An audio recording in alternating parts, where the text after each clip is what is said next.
आमा डोको र नाम्लो लिएर निस्कन लाग्नुहुन्थ्यो र म भनिहाल्थेँ, आमा म पनि तपाईसँग घाँस काट्न जान्छु नि।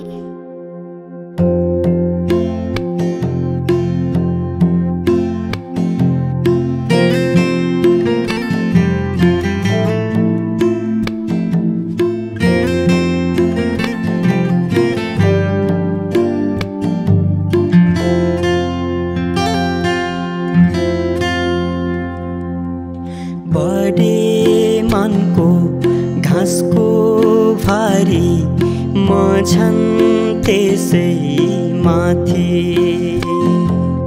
रोगले स्वास्वा गरेर खोकी भाइलाई चाहिँ पेटमै बोकी, रन्थ निन्थिन् टाउको समाई काम थियो उनको शरीर, ओखती नदी झन्खाना माथे मान्दैन मानेर पीर, मान्दैन मानेर पीर, मान्दैन मानेर पीर।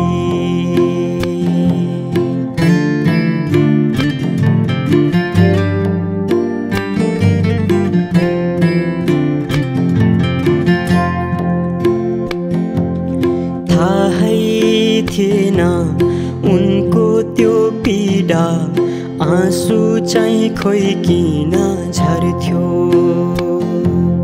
एक वचन नि सोध्दैनथे आमालाई के पीर पर्थ्यो, आमालाई के पीर पर्थ्यो, आमालाई के पीर पर्थ्यो।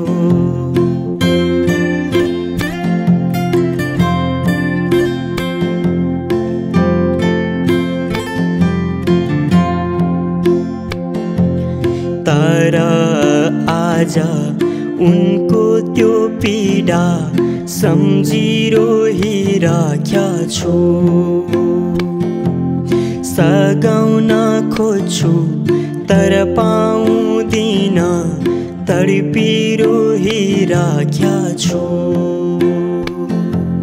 सम्झिरहेका छु, तडपिरहेका छु। आमा